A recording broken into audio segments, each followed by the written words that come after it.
Hey guys, it's Charles from Burnout Radio, and I'm here today with a 2010 Ford Mustang GT. You got to give it to Ford. They've done one hell of a job on this Mustang. They've managed to take what was a decent car with a horrible interior and turn it into a car that made me question where this car's been my entire life as soon as I got into it. The red leather interior, the beautiful engine noise, and the new track pack they've got, man, this car is just freaking awesome. Some people say it's only got 315 horsepower. So what? This car rocks. One of the things in this car is the addition of a glass roof. Yeah, it may be a $2,000 option, but this isn't just some rinky-dink sunroof. This is a full glass panel over the entire roof, offering a panoramic view that can only be rivaled by a convertible. Ford Mustang GT was modeled off of the 2009 Mustang Bullet package, and you can kind of see its legacy with the cold air intake, a little bit louder exhaust, and the aluminized panel on the dash.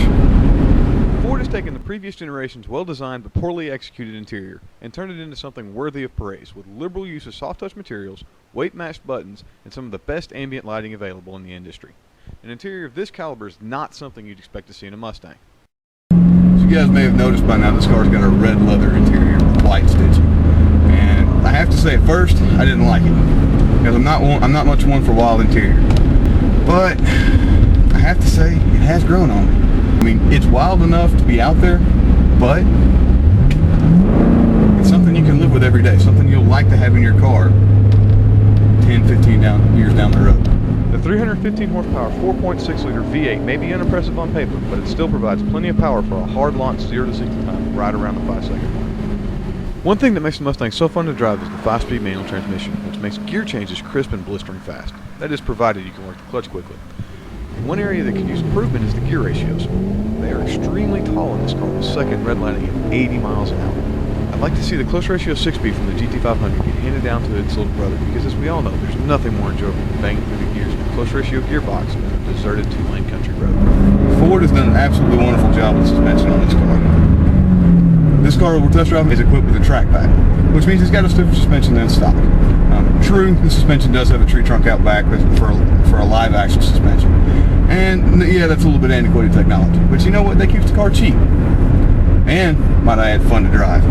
The suspension doesn't beat you to death, but it's stiff enough that you get almost no body roll when you throw it in any corner. One of the things that helps eliminate that body roll is one of the most massive strut tower bars that I have ever seen.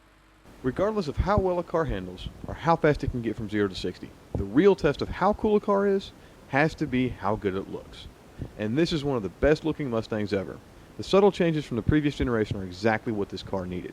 The slightly more masculine body lines, the more aggressive hood, and the sequential taillights are all part of what makes this Mustang so iconic. It defines the category as it has done throughout its history. All that aside, I have to say the best thing about this Mustang is this.